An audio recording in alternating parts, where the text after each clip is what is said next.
1800 കറക്റ്റല്ല, 146 വയസ്സ് വരെ അദ്ദേഹം ജീവിച്ചിരുന്നു. 1800 എന്നുള്ളത് കറക്റ്റല്ല, 146 വയസ്സ് വരെ ഋഷിമാർ ജീവിച്ചിരുന്നു. അതിലേറ്റവും തെക്കേ ഇന്ത്യയിൽ ഏറ്റവും പ്രസിദ്ധനായ ആളാണ് പാണ്ഡുരംഗറാവു. പാണ്ഡുരംഗറാവു 118 years വരെ ജീവിച്ചിരുന്നു. യു പിയിലെ ഒരു ഋഷി 146 കറക്റ്റ് റെക്കോർഡ് ചെയ്തു. 1957 ഒന്നാം സ്വാതന്ത്ര്യ സമരത്തിന് തൊട്ട് മുമ്പാണ് അയാൾ ജനിച്ചത്. ആ മനുഷ്യന് 146 വയസ്സ് കറക്റ്റ് പൂർത്തിയാക്കി. അദ്ദേഹത്തിൻ്റെ ബർത്ത് ബ്രിട്ടീഷുകാർ രജിസ്റ്റർ ചെയ്തിട്ടുണ്ട്.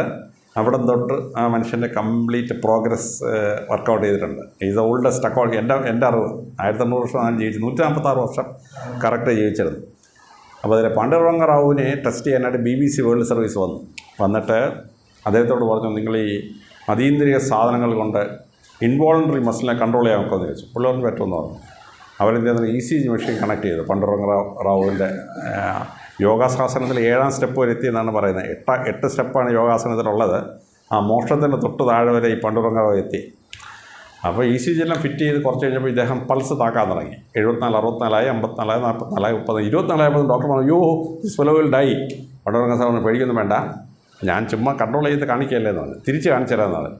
പാണ്ഡുരംഗറാവുവിൻ്റെ പൾസ് കയറിപ്പോയി 124, 154, 150, 164 ആയപ്പോഴത്തേക്ക് ഡോക്ടർമാർ വീണ്ടും പേടിച്ചു. ഹാർട്ട് അറ്റാക്കായിട്ട് ആളെ എത്തത്തില്ല. അപ്പോൾ ECG മെഷീനകത്ത് ആദ്യം ടി വേവ് ഡിഫ്ലക്ഷൻ വന്നുകൊണ്ടിരുന്നു. കുറച്ച് കഴിഞ്ഞ് ടി വേവ് ഡിഫ്ലക്ഷൻ സ്ട്രെയിറ്റ് ലൈനായി. ECG സ്ട്രെയിറ്റ് ലൈനായാലും ആൾ ചത്തുന്നതിൻ്റെ അർത്ഥം. അയ്യോ, അബദ്ധത്തിന് സ്വാമി മരിച്ചാൽ നമ്മൾ കേസിൽ പ്രതിയാവുള്ളൂ. പണ്ടാണ് വിഷമിക്കൊന്നും വേണ്ടേ, നിങ്ങളെ കാണിക്കാൻ വേണ്ടി കാണിച്ചാൽ നിങ്ങൾ നമ്മുടെ BBC വേൾഡ് സർവീസ് എടുത്തിട്ട് പാണ്ഡുരംഗറാവുന്ന് അടിച്ചാൽ ഈ കംപ്ലീറ്റ് എക്സ്പീരിയൻസ് ബ്രോഡ്കാസ്റ്റ് ചെയ്തിട്ടുണ്ടായിരുന്നു, നെറ്റിൽ ബ്രോഡ്കാസ്റ്റ് ചെയ്തിട്ടുണ്ട്. അപ്പോൾ ഒരു ആളിന് ഭാരതീയമായ യോഗശാസ്ത്രം പഠിച്ചാൽ ഈവൻ ബോഡിയുടെ ഇൻവോളണ്ടറി മസിലിനെ കൺട്രോൾ ചെയ്യാൻ പറ്റും. മനസ്സിലാകുന്നുണ്ടോ? അപ്പോൾ യോഗേന്ദ്ര ഋഷി ഇവിടുന്ന് റഷ്യയിൽ പോയി സൈബീരിയ കാണണമെന്ന് പറഞ്ഞു. കൊണ്ടുപോയി സൈബീരിയ ചെന്നപ്പോൾ ഇദ്ദേഹം ഒരു ചെറിയ മേൽമുണ്ടേ ഉള്ളൂ. അപ്പോൾ റഷ്യക്കാരൻ -46°C അവിടെ ജനിച്ചു വന്ന റഷ്യക്കാരൻ 3 സെറ്റ് കമ്പിളി ഉടുപ്പൊക്കെ ഇട്ടിട്ട് ഈ മൂക്കിനകത്തൂടെ ഈ ആവി എഞ്ചിനകത്തൂടെ ആവി വരുന്നവന് വന്നുകൊണ്ടിരിക്കുകയാണ്. നമ്മുടെ സ്റ്റീം കുക്കറുണ്ടല്ലോ, അതിനകത്ത് വന്നുകൊണ്ടിരിക്കുകയാണ്. കമ്മ്യൂണിസ്റ്റുകാരായ എഞ്ചിനീയേഴ്സ് പറഞ്ഞു, ഒരു സ്വാമി യു വിൽ ഡൈ, -46°. യോഗേന്ദ്ര സ്വാമി പറഞ്ഞു, നമ്മുടെ ഇദ്ദേഹം പറഞ്ഞു, ധീരേന്ദ്ര സ്വാമി പറഞ്ഞു, ഡോണ്ട് വറി, ഞാൻ യോഗാസനം കഴിഞ്ഞ് വരുന്നതെന്ന് പറഞ്ഞു. അപ്പോൾ അവർ ചോദിച്ചു, ഹൗ ഇസ് ഇറ്റ് പോസിബിൾ? അതേപോലെ ഞങ്ങൾ യോഗശാസ്ത്ര പ്രകാരം ഞങ്ങളുടെ സ്കിൻ ഇൻസുലേറ്റ് ചെയ്തിരിക്കുകയാണ്. പുറത്തുള്ള തണുപ്പ് അകത്തോട്ട് കയറില്ല, എൻ്റെ ശരീരത്തിൽ നിന്നിട്ട് തണുപ്പ് പുറത്തോട്ടും പോയില്ല, ചൂട് പുറത്തോട്ടും പോയില്ല എന്ന്. 45 minutes യോഗേന്ദ്ര സ്വാമിയോട് നിന്ന് ഒരു പുല്ലും സംഭവിച്ചില്ല. -46°C. കമ്മ്യൂണിസ്റ്റുകാരായ ശാസ്ത്രജ്ഞന്മാർ അമ്പരന്ന് ഇത് ലോകപ്രസിദ്ധമാക്കിയ സംഭവം. അതാണ് ഭാരതീയ ശാസ്ത്രപ്രകാരം യോഗശാസ്ത്രം. നമ്മൾ ഈ പോലീസ് ട്രെയിനിങ് മേപ്പോട്ടിങ്ങനെ വളഞ്ഞ് കാണിക്കുന്നതല്ല അത് യോഗാസനം മാത്രമേ ഉള്ളത്. 3ാം സ്റ്റേജാണ്. 6-7 സ്റ്റേജ് എത്തുമ്പോഴത്തേന് നമ്മുടെ സ്വാമിമാർ അച്ചീവ് ചെയ്തിരിക്കുന്ന അച്ചീവ്മെൻ്റ് എന്ന് പറഞ്ഞാൽ ഭയങ്കര അച്ചീവ്മെൻറ്റ്. ഞാൻ നേരത്തെ ഋഷി സാഗറോട് പറയായിരുന്നു, ഞങ്ങൾ IPSകാർ ഒരു ടൂറിന് പോയി. അപ്പം ത്രിവേണി സംഗമത്തിൽ ചെന്നപ്പം അവിടുത്തെ സർക്കിൾ ഇൻസ്പെക്ടർ പറഞ്ഞു, സോറേ എല്ലാം ഗുഹയ്ക്കകത്തൊരു സന്യാസി ഇരിപ്പുണ്ട്, ഭയങ്കര മനുഷ്യനാണെന്ന് പറഞ്ഞു. ഇങ്ങനെ കേട്ടാൽ പിന്നെ എനിക്ക് റെസിസ്റ്റ് ചെയ്യാൻ നോക്കിയാണ്. അപ്പോൾ ഞാനും പഞ്ചാബിലെ DGP ആയിരുന്ന സുമേഷ് സിംഗ് സൈനി നമ്മുടെ സിംഗിളായും കൂടി അകത്ത് കയറി. അകത്ത് ചെന്നപ്പോൾ ഒരു 90% നേക്കഡായിട്ടുള്ള സന്യാസി ഇരിക്കുക അവിടെ. ഞങ്ങൾ ചെന്നപ്പോൾ ഞങ്ങളുടെ 3ൻ്റെ മുഖത്ത് ഇങ്ങനെ കുറിച്ച് നോക്കി ആദ്യം.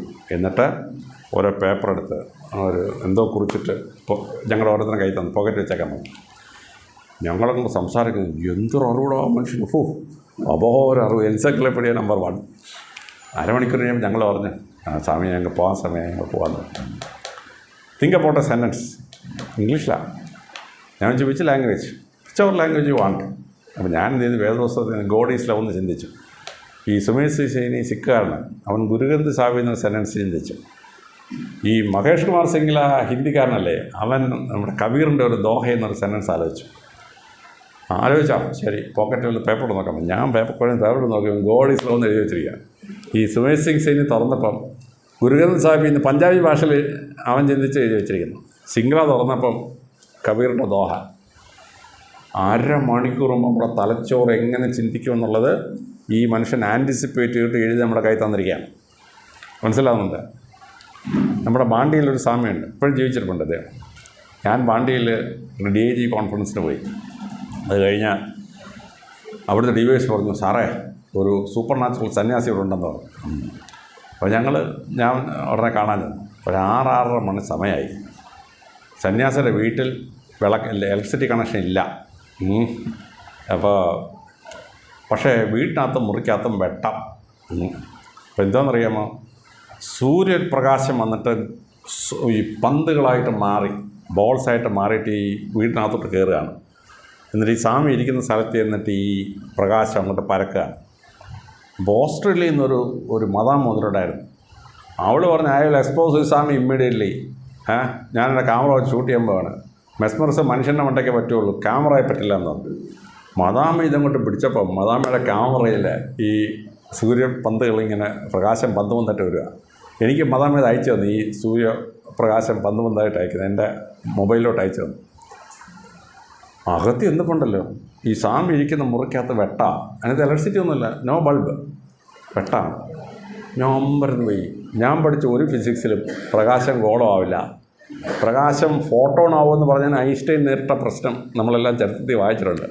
ഈ പ്രകാശം ഇങ്ങനെ പന്ത് പന്തായിട്ട് വന്നിട്ടില്ല. അപ്പോൾ അവിടെ നിന്ന് ആൾ പറഞ്ഞു, ഒരു 8:30 മണി കഴിയുമ്പോൾ ഈ പ്രകാശം ഈ സ്വാമിയുടെ ശരീരം അബ്സോർവ് ചെയ്യും. എന്നിട്ട് സ്വാമിയുടെ ശരീരത്തിൽ നിന്ന് പ്രകാശം പുറത്തോട്ട് വരും, അയാൾ ഉറങ്ങുന്ന വരെ പ്രകാശം പുറത്തോട്ട് വരും. ഇതാണ് ഭാരതത്തിൻ്റെ യോഗശാസ്ത്രം എന്ന് പറയുന്നത്. മനസ്സിലാകുന്നുണ്ട്. ഒരു സായിപ്പും ചിന്തിച്ചാൽ അന്തം കിട്ടാത്ത സാധനമാണ് ഇന്ത്യയുടെ യോഗശാസ്ത്രം. നമ്മുടെ സ്പിരിച്വൽ, നമ്മുടെ ഋഷിമാർ പണ്ട് ചെയ്തുകൊണ്ടിരുന്ന വലിയ അത്ഭുതങ്ങൾ നമുക്ക് ശരിക്ക് ഞാൻ ആ കണ്ടുകൊണ്ട് ഇതെല്ലാം കണ്ടുകൊണ്ട് മാത്രമാണ് വിശ്വസിച്ചത്. അല്ലെ എനിക്ക് വിശ്വസിക്കാൻ പറ്റിയല്ല ഇങ്ങനെയുള്ള ശക്തി ഇന്ത്യയിലുണ്ടെന്നുള്ളത്. മനസ്സിലാകുന്നു. ഞാൻ പാലക്കാട്ട് പോയി ഒരു ക്ഷേത്രത്തിൽ പ്രസംഗിച്ച് കഴിഞ്ഞ് ഇറങ്ങിയപ്പം ഒരാൾ വന്ന് പറഞ്ഞു, ഈ വയലിറങ്ങി അപ്പുറത്ത് ചെന്നാൽ അവിടെ ഒരു സന്യാസി ഇരിപ്പുണ്ട്, അന്ധനാണ്, ബ്ലൈൻഡാണ് ആൾ, അദ്ദേഹത്തിന് സാറിനെ ഒന്ന് കാണണമെന്ന് ആഗ്രഹം പറഞ്ഞു. ഞാൻ പറഞ്ഞു ശരി, ഞാൻ വരാമെന്ന്. അപ്പോൾ വണ്ടിയൊന്നും പോവുകയില്ല, ജീപ്പും കാറും ഒന്നും പോവുകയില്ല. അപ്പോൾ വയലിൻ്റെ ഞാൻ പറഞ്ഞിട്ടോ, ഈ ചെറിയ വരുമ്പത്തോടെ ഷൂസ് ഇട്ട് വന്നാൽ ചെളി വീണാൽ കുഴപ്പമാണ്, അതുകൊണ്ട് ഇച്ചിരി നല്ല ഹാർഡായിട്ടുള്ള വഴി അവിടെ ഉണ്ടെന്ന് കണ്ടുപിടിക്കാൻ പറ്റും. അവനങ്ങ് പോലീസ് ഇറങ്ങി ഏകദേശം ഒരു ഉറപ്പുള്ളൊരു വഴി കണ്ടുപിടിച്ചു. അതിലൂടൊരു 500 മീറ്റർ നടന്ന് ഈ സ്വാമിയുടെ വീട്ടിലെത്തി. സ്വാമിയുടെ വീട്ടിലെത്തി കഴിഞ്ഞപ്പോൾ ഇങ്ങാര് അന്ധനാണ്, ഇങ്ങനെ കൈ കൊണ്ട് എൻ്റെ ഈ പൾസിൽ ഇങ്ങനെ പിടിച്ചു കഴിഞ്ഞിട്ട് അദ്ദേഹം ഒരു മന്ത്രം ചൊല്ലി. മന്ത്രം കേട്ടപ്പോൾ എനിക്ക് മനസ്സിലായി ഇദ്ദേഹം is quoting from a famous Upanishad. ചൊല്ലിക്കഴിഞ്ഞ് അദ്ദേഹം പറഞ്ഞു,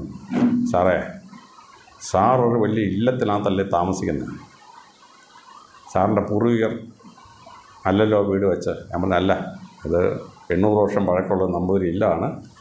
1965 ഞങ്ങളുടെ അപ്പന്മാർ വാങ്ങിച്ചാണെങ്കിൽ ഇല്ലം ഞങ്ങൾ പ്രിസർവ് ചെയ്തിട്ടുണ്ട്, അതിനപ്പുറത്തൊരു വീട് വെച്ച് ഞങ്ങൾ താമസിക്കുന്നത്. അതെ എനിക്ക് മനസ്സിലായി. ആ ഇല്ലം അങ്ങ് ഇടിഞ്ഞു പൊളിച്ച് കിടക്കുകയാണ്, അത് നവീകരിക്കണം. ഞാൻ പറഞ്ഞു അയ്യോ, അതെൻ്റെ ഉപ്പാപ്പൻ്റെ വിധത്തിലാണ്, DIയുടെ വിധത്തിലാണ്, എൻ്റെ വിധത്തിലല്ല. അല്ല അങ്ങ് അത് വാങ്ങിച്ചേ പറ്റൂ, ഉപ്പാപ്പനെ പോയി കണ്ടിട്ടത് വാങ്ങിക്കണമെന്ന് പറഞ്ഞു. ഞാൻ വാങ്ങിച്ചാലെന്ത് സംഭവിക്കും? വാങ്ങിച്ചു കഴിഞ്ഞാൽ അവിടെ ഒരുപാട് അറിവുള്ളവരുണ്ടാവും, സാറിനൊരു പിൻഗാമി ഉണ്ടാവും എന്നൊക്കെ പറഞ്ഞു. തന്നെയല്ല, ഇദ്ദേഹം പൾസൊക്കെ നോക്കിയിട്ട് പറഞ്ഞു, സാറിന് 3 രോഗമുണ്ട്, സാറത് കണ്ടുപിടിച്ചിട്ടില്ല ഇതുവരെ, ഇന്നതൊക്കെയാണ് ആ രോഗം, പോയി ടെസ്റ്റ് ചെയ്യാൻ പറഞ്ഞു. മനസ്സിലാകുന്നുണ്ട്. അപ്പോൾ എൻ്റെ വയറിനകത്തൊരു അവയവത്തിനകത്തൊരു കല്ലിരിപ്പുണ്ട്, അദ്ദേഹം കണ്ടുപിടിക്കുന്നതാണ്. രണ്ടാമത് വേറൊരു രോഗം, 3 രോഗം പറഞ്ഞു അദ്ദേഹം. അപ്പം ഞാൻ ഈ സന്യാസി പറഞ്ഞായതുകൊണ്ട് ഞാൻ നേരെ പോയി ടെസ്റ്റ് ചെയ്തപ്പോൾ കറക്റ്റ് കല്ലിരിപ്പുണ്ടാകത്ത്. മനസ്സിലാകുന്നുണ്ടോ? ഞാൻ പിന്നെ UD ലീവെല്ലാം വാങ്ങിച്ച് കഴിച്ച കല്ലലിയിച്ച് കളഞ്ഞു. അതുപോലെ രണ്ടാമത് ഈ ഇദ്ദേഹം പറഞ്ഞ രോഗവും കറക്റ്റ് അവിടെ ഇരിപ്പുണ്ട്. ഞാനോ എൻ്റെ ഡോക്ടർമാരെ കണ്ടുപിടിക്കാൻ സാധിക്കും. ഞാൻ അവസാനം ഈ അങ്കിളിനെ പോയി കണ്ടിട്ട് ഈ വീട് വാങ്ങിച്ചിട്ട് അത് റിപ്പയർ ചെയ്യാൻ തീരുമാനിച്ചു. മനസ്സിലാകുന്നു. റിപ്പയർ ചെയ്ത് കഴിഞ്ഞപ്പോൾ എൻ്റെ വീട്ടിൽ നിന്ന് ഇപ്പോൾ PhD-ലുള്ളവർ 8 പേരായി, 8 PhD-കാരായി. ഇപ്പോൾ ചന്ദ്രനിൽ ലൂണാർ ഇറങ്ങിയപ്പോൾ അതിൻ്റെ ലൂണാർ ഡിസൈൻ ചെയ്ത 3 ശാസ്ത്രജ്ഞന്മാരുണ്ടല്ലോ, 10 അഭിമാനം എന്നൊക്കെ പറഞ്ഞ എബിൻ, എബിൻ എൻ്റെ പെങ്ങളുടെ മകളെ കല്യാണം കഴിച്ച ആളാണ് ഈ ലൂണാർ ഡിസൈൻ ചെയ്ത ഒരു ശാസ്ത്രജ്ഞൻ, എബിൻ ശാസ്ത്രജ്ഞൻ. എൻ്റെ അനിയൻ്റെ മോന് കഴിഞ്ഞ മാസം IPS കിട്ടി. എൻ്റെ പിൻഗാമി ഉണ്ടാവുമെന്ന് പറഞ്ഞ് കറക്റ്റ് IPSൽ എൻ്റെ അനിയൻ്റെ മോൻ 21ാമത്തെ വയസ്സിൽ IPS പാസ്സായി. ഈ അന്ധനായ മനുഷ്യൻ എൻ്റെ കയ്യിൽ പിടിച്ചിട്ട് ഈ മന്ത്രം ചൊല്ലിയപ്പോൾ ഇതെങ്ങനെ കണ്ടുപിടിച്ചു? മനസ്സിലാവുന്നുണ്ടോ? മന്ത്രത്തിനാണോ രഹസ്യം? അത് ഇദ്ദേഹത്തിന് എന്തെങ്കിലും അതീന്ദ്രിയമായ കഴിവുണ്ടോ? തന്നെ ഈ അമ്പലത്തിൽ ഒന്ന് പ്രസംഗിച്ചിട്ട് പറഞ്ഞ് എന്നെ കാണണമെന്ന് പറഞ്ഞ് ഈ മനുഷ്യൻ ആളിനെ പറഞ്ഞു വിട്ടിട്ട് എന്നെ അവിടെ വീട്ടിൽ വിളിച്ചു വരുത്തി. ഈ സ്വാമി പറഞ്ഞില്ലാതെ ഞാൻ ആ വീട് വാങ്ങിക്കാൻ പോവില്ല. ഈ പഴയ വീട് വാങ്ങിക്കാൻ പോകത്തില്ല. കാര്യം മനുഷ്യർ താമസിക്കാൻ കൊല്ലാത്ത ഒരു 800 കൊല്ലം പഴക്കമുള്ള ഇല്ലല്ലേ. അപ്പോൾ അത് വാങ്ങിക്കാൻ പറ്റി. ഈ പറഞ്ഞ 3 രോഗം അവിടെ ഇരുന്ന് വളർന്നിരുന്നെങ്കിൽ മരണഹേതുകമായ രോഗമായിട്ട് മാറിയനായിരുന്നു. ഈ സ്വാമി മന്ത്രം ചൊല്ലിയിട്ട് കണ്ടുപിടിച്ചുകൊണ്ട് ഞാൻ പോയി ട്രീറ്റ് ചെയ്തു. അത് കണ്ടുപിടിച്ചിട്ടിപ്പം 20 വർഷമാണ്, 2004 20 വർഷം കൊണ്ട് എനിക്ക് എന്തെല്ലാം അപകടം പറ്റിയാണെന്ന് ആ സാധനം രോഗം കണ്ടുപിടിച്ചത് പരിഹരിച്ചില്ലായിരുന്നെങ്കിൽ. മനസ്സിലാവുന്നുണ്ടോ? അപ്പോൾ ഇങ്ങനെ മന്ത്രസിദ്ധിയുള്ള ഇത് കേരളം ജീവിച്ചതിന് ഒരു സ്വാമിയുടെ കാര്യം പറയുന്നത്, പാലക്കാട്ട് ഒറ്റപ്പാലത്തിനടുത്തുള്ള സ്വാമി, അന്ധനായ സ്വാമി, ബ്ലൈൻഡ് സ്വാമി. അപ്പോൾ ഒരു അതീന്ദ്രിയ ജ്ഞാനമാണ്. മനുഷ്യൻ എക്സ്റേ എടുത്ത് MRI എടുത്തും കണ്ടുപിടിക്കുന്ന സാധനം എങ്ങനെ ഇയാൾ കണ്ടുപിടിക്കുന്നത്? ഇന്ന അവയവത്തിനകത്ത് കല്ലിരിക്കുന്നുള്ളത് വരെ മനസ്സിലാവും. അത് കണ്ണുപോലും കാണാൻ വയ്യ ഈ സ്വാമിക്ക്. ഇങ്ങനെ പൾസി പിടിച്ചിട്ട് ഒരൊറ്റ പറച്ചിലാണ്. തന്നെയല്ല ഞാൻ താമസിക്കുന്നവർ ഇല്ല വന്ന് ഈ പാലക്കാട്ടിരിക്കുന്ന സ്വാമിക്ക് എങ്ങനെ മനസ്സിലായി? മനസ്സിലാകുന്നുണ്ടോ? അപ്പോൾ അതൊക്കെയാണ് ഭയങ്കര അത്ഭുതം എന്ന് പറയുന്നത്. ചിലർക്ക് ഈശ്വരനെ ഒരു രൂപമില്ലാത്ത ഒരു ഈശ്വരനെ വിശ്വസിക്കാൻ പറ്റും. അതൊരു ഫിലോസോഫിക്കൽ മൈൻഡുള്ളവർക്കേ പറ്റുള്ളൂ. ഈശ്വരനെ ആരാധിക്കാൻ വേണ്ടി രൂപം വേണ്ട. അപ്പോൾ യഹൂദന്മാർ രൂപങ്ങൾക്കതീതമായി ഈശ്വരനെ കാണാൻ തുടങ്ങി. യഹൂദന്മാർ. ക്രിസ്ത്യാനികൾ വന്നപ്പോൾ രൂപം വേണ്ട. ക്രിസ്ത്യാനികളും യഹൂദന്മാരും മുസ്ലിങ്ങളുടെ തുടക്കം അബ്രഹാമിൽ നിന്നാണ്. അബ്രഹാം ആരായിരുന്നു? പ്രതിമകൾ ഉണ്ടാക്കുന്ന കമ്മാളനായിരുന്നു ഈ അബ്രഹാം. പ്രതിമ ഉണ്ടാക്കുന്ന ആളിൻ്റെ സന്ധി പരമ്പരയാണ് ഈ പറയുന്ന യഹൂദനും ക്രിസ്ത്യാനിയും മുസ്ലിമും. അപ്പോൾ അവരെന്ത് ചെയ്തു? പ്രതിമ വേണ്ട എന്ന സങ്കല്പത്തിലേക്ക് എത്തി. അപ്പോൾ AD 4-ാം നൂറ്റാണ്ടായപ്പോൾ തന്നെ പ്രതിമയില്ലാതെ രക്ഷയില്ല. അപ്പോൾ അവരെല്ലാ ക്രിസ്ത്യൻ പള്ളിയിലും പ്രതിമ ഉണ്ടാക്കാൻ തുടങ്ങി. വലിയ പ്രതിമകൾ ഉണ്ടാക്കാൻ തുടങ്ങി. അതിനെതിരെ സെയിൻറ്റ് ജോൺ ക്രിസോസ്റ്റം പുറപ്പെട്ടു. ഇവാനിയോസ് ക്രിസോസ്റ്റം, സ്വർണ്ണനാവുള്ള മനുഷ്യൻ. അയാളെ പിടിച്ച് കെട്ടി 400 കിലോമീറ്റർ നടന്നു പോയി അയാൾ മരിച്ചു. മക്കയിലെ വലിയ പള്ളിയിൽ 365 വിഗ്രഹമായിരുന്നു. പക്ഷേ പ്രവാചകൻ വന്ന സമയത്ത് ഈ 365 മാറ്റി അവരെ യോജിപ്പിച്ചു. 365 ട്രൈബിനെ യോജിപ്പിച്ചു. അതാണ് മുസ്ലിം വലിയൊരു യുദ്ധ മുന്നണിയായിട്ട് മാറിയത്. ഇവർ 365 തമ്മിൽ യുദ്ധം ചെയ്തെങ്കിൽ അറബികൾ ഒരിക്കലും ലോകത്തിൽ ഒരു ഫോഴ്സും ആവില്ലായിരുന്നു, നശിച്ചു പോയില്ലായിരുന്നു. അപ്പോൾ ഇന്ത്യയിൽ വന്നപ്പോൾ ഇന്ത്യയിലെ പലവിധ ഏകം സപ്തമം വിപ്രഭുവാദ ആണെങ്കിലും അതിന് ഓരോ ഫോംസിനെ ആരാധിക്കാൻ തുടങ്ങി. ആ ഫോംസിനെ ആരാധിക്കാൻ തുടങ്ങിയപ്പോൾ ആദ്യം ജനത്തിന് വിശ്വസിക്കാൻ വേണ്ടി ഒരു ഫോം കൊടുത്തു. ഒരു ഫോം. അതിൻ്റെ അന്തരാർത്ഥം മനസ്സിലാക്കിയിട്ട് വേണം ആരാധിക്കാൻ. പക്ഷേ അന്തരാർത്ഥം മനസ്സിലാക്കാൻ എല്ലാവർക്കും കഴിവില്ല. അവരെന്ത് ചെയ്തു? ലൗകികമായി കാണുന്നതിനെ കൊണ്ട് ആരാധിക്കാൻ തുടങ്ങി. മനസ്സിലാവുന്നത്? അപ്പം ശ്രീനാരായണ ഗുരുദേവൻ വന്നപ്പോൾ അരുവിപ്പുറം പ്രതിഷ്ഠ വരുമ്പോൾ അതൊരു കല്ലെടുത്തിട്ട് അതിനെ പ്രതിഷ്ഠിച്ചു. മനസ്സിലാവുന്നുണ്ടോ? പിന്നെ ശ്രീനാരായണ ഗുരുദേവൻ 63 ക്ഷേത്രം ഉണ്ടാക്കി. ശ്രീനാരായണൻ വിഷ്ണു നാമധാരിയാണെങ്കിലും സ്ഥാപിച്ച ക്ഷേത്രങ്ങളിൽ ഭൂരിപക്ഷവും പരമശിവനെയാണ് പ്രതിഷ്ഠിച്ചത്. പരമശിവൻ. കുറച്ച് കഴിഞ്ഞ് ഗുരുദേവൻ പറഞ്ഞു വിഗ്രഹം വേണ്ട. വിഗ്രഹമില്ലാത്ത ക്ഷേത്രം ഉണ്ടാക്കി ഗുരുദേവൻ. ഏറ്റവും അവസാനം ഗുരുദേവൻ കണ്ണാടിയെ പ്രതിഷ്ഠിച്ചു. ക്ഷേത്രദൈവം നോക്കുമ്പോൾ നമ്മുടെ രൂപമാണ് കണ്ണാടി കാണുന്നത്. തത്വമസി എന്ന് പറയുന്ന ഉപനിഷത്തിലോട്ട് വന്നു ഗുരുദേവൻ. അപ്പം ഈശ്വരൻ നിങ്ങൾ തന്നെയാണ്. കബീർ ദോഹെ പറയുന്നു, തേരാ സായി തുജിമയും ജോം പൂപ്പനുമയും ബാസ് പുഷ്പത്തിൽ സുഗന്ധരിക്കുന്ന പോലെ നിൻ്റെ ഉള്ളിൽ ഈശ്വരൻ ഇരിക്കുകയാണ്. ഈശ്വരനെ തപ്പി നീ വേറെ എങ്ങും പോണ്ട എന്ന് കബീർ ഹിന്ദിയിൽ പറയുന്ന രൂപത്തിലേക്ക് എത്തി. അപ്പം കണ്ണാടി, അപ്പോൾ തത്വമസിയിലേക്ക് ഉപനിഷത്തിലേക്ക് എത്തി. അപ്പം വെറും കല്ല് വിഗ്രഹമായി, പിന്നെ വിഗ്രഹ രൂപമുണ്ടായി, പിന്നെ വിഗ്രഹം ഇല്ലാത്ത ക്ഷേത്രം ഉണ്ടായി, അവസാനം നീ തന്നെയാണ് ദൈവം എന്ന് പറഞ്ഞു വെച്ചു. അപ്പോൾ 1000 മൈലുകൾ താണ്ടി കരിമല കയറ്റം കഠിനപ്പൻ അയ്യപ്പ കയറി ശരംകുത്തി കയറി ഇറങ്ങി പാട്ടാമ്പടി കയറി അങ്ങോട്ട് ചെല്ലുമ്പോൾ അയ്യപ്പ ഭഗവാന്റെ ഫ്രണ്ടിൽ എഴുതി വെച്ചിട്ടുണ്ട് തത്വമസി. എടാ ഭക്ത, നീ 1000 കിലോമീറ്റർ യാത്ര ചെയ്ത് കരിമല കയറ്റം കഠിനപ്പൻ കയറി ശരംകുത്തി കയറി ഇറങ്ങി മല കയറി വരുന്ന ഭക്ത 18 കയറുന്ന ഭക്ത, നീയും അകത്തിരിക്കുന്ന അയ്യപ്പനാണ് ഞാൻ ഒന്നാം നീ മനസ്സിലാക്കിക്കോ ശബരിമല കയറി ചെല്ലുമ്പോഴേ. അപ്പോൾ ഈ രൂപം കാണിക്കുമ്പോൾ ആ രൂപത്തിനകത്തുള്ള അർത്ഥം ഗ്രഹിക്കാൻ ഒരു ഭക്തന് കഴിഞ്ഞില്ലെങ്കിൽ സംഗതി അപകടമാണ്. മനസ്സിലാകുന്നുണ്ട്? അപ്പോൾ കാളി ദേവിയുടെ ഒരു വിഗ്രഹം ഉണ്ടാക്കി വെച്ചിരിക്കുന്നു. കറുത്തിരുണ്ട ഒരു കാളി ഭഗവതി, നാക്കൊക്കെ നീട്ടി രക്തമൊക്കെ പുരട്ടി, കഴുത്തിലൊരു തലയൊട്ടി തൂക്കിയിട്ട് മനുഷ്യൻ്റെ വിരൽ മുറിച്ച് അരിഞ്ഞാണമാക്കി ഇങ്ങനെ ഭഗവതി നിൽക്കുകയാണ്. കണ്ടാൽ കൊച്ചുകുട്ടികൾ പേടിച്ചു അയ്യോ എന്ന് വിളിക്കും പിള്ളേർ. അപ്പനും അമ്മയും പിടിക്കും, ഭഗവതിയിടാന്ന് പറയും. അപ്പോൾ ഭദ്രകാളി എന്ന് പറയുന്ന ദേവി സ്വർണ്ണ നിറമുള്ളവളാണ്. ഭദ്രകാളി കറുത്തല്ല, സ്വർണ്ണ നിറമുള്ളവളാണ്. നമ്മുടെ സർവജ്ഞ പീഠം കഴിഞ്ഞ ശേഷം ശങ്കരാചാര്യർ ഭഗവതിയെ സ്തുതിക്കുകയാണ്. ത്രിപുര സുന്ദരി ദർശന ലഹരി എന്നിങ്ങനെ പാടുകയാണ്. അപ്പോൾ ആദ്യം മൂദേവി വരുന്നു, ദുർഗാ ഭഗവതി വരുന്നു, പാർവതി വരുന്നു. ഭദ്രകാളി വരുമ്പം ശങ്കരാചാര്യർ പാടുകയാണ് വിശ്വേശ്വരനിൻ കനകകളേവര ദർശനമേ പരമാനന്ദം ആനന്ദം പരമാനന്ദം ആനന്ദം. അപ്പോൾ കാളി ഭഗവതിയുടെ നിറം സ്വർണ്ണ നിറമാണ്. കേരളത്തിലെ ഏറ്റവും പ്രസിദ്ധമായ കാളീക്ഷേത്രം മൃദംഗശൈലി ക്ഷേത്രം, സ്വർണ്ണ നിറമുള്ള സുന്ദരിയാണ്. 12 രാജകുടുംബത്തിൻ്റെ പ്രധാന ക്ഷേത്രം ഭദ്രകാളിയാണ് പ്രതിഷ്ഠ. അവിടെ ചെല്ലുമ്പോൾ സ്വർണ്ണ നിറമുള്ള സുന്ദരിയാണ്. ഇന്ത്യയിലെ ഏറ്റവും പ്രസിദ്ധമായ ക്ഷേത്രങ്ങളെല്ലാം ഭദ്രകാളി സ്വർണ്ണ നിറമാണ്. അപ്പോൾ പഞ്ചാബിലും യു പിയിലും ഒക്കെ ഉള്ള വെളുത്തവൻ അങ്ങോട്ട് ചെല്ലുമ്പോൾ അവൻ്റെ നിറത്തിൽ ഭഗവതി ഇരിക്കുകയാണ്, കുഴപ്പമൊന്നുമില്ല. തെക്കേ ഇന്ത്യയിൽ വന്നപ്പം, ബംഗാളിൽ ചെന്നപ്പം അവിടെ ജനങ്ങൾ കറുപ്പാണ്. കറുത്ത ജനം വെളുത്ത സുന്ദരിയായ ഭഗവതി കാണുമ്പോൾ ഇത് നമ്മുടെയായിട്ടുള്ള ചേർന്നില്ലെന്ന് മനസ്സിന് തോന്നും. അതുകൊണ്ട് തെക്കേ ഇന്ത്യയിലും ബംഗാളിലും ഭദ്രകാളിയെ കറുത്ത നിറമാക്കി. ഏകദേശം എൻ്റെ കളറാണ്, കൊള്ളാം, ബെസ്റ്റ് പരിപാടി, മനസ്സിലാകുന്നുണ്ട്. അപ്പോൾ നാക്ക് നീട്ടി രക്തം പുരട്ടുന്നു. എന്താണ് അർത്ഥം?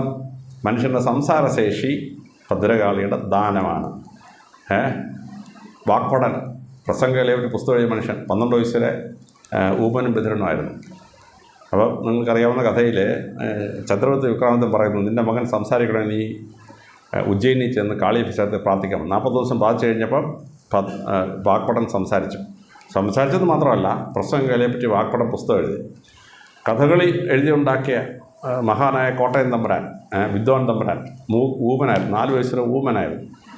മൃദംഗശൈലി ദേവിയുടെ അനുഗ്രഹം കൊണ്ട് അദ്ദേഹം സംസാരിച്ചു. നമ്മൾ കാണുന്ന ഈ ആട്ടക്കഥ, അമ്പലത്തിൽ ഉത്സവത്തിന് പണ്ട് ആട്ടക്കഥ ഇല്ലെങ്കിൽ ഉത്സവമില്ലെന്നാണ് വിശ്വാസം. അപ്പം നാക്കിന് സംസാരശേഷി വരുന്നത് കാളി ഭഗവതിയാണെന്ന് കാണിക്കാൻ വേണ്ടിയാണ് ഈ നാക്ക് നീട്ടി രക്തം പുരട്ടി നിൽക്കുന്നത്.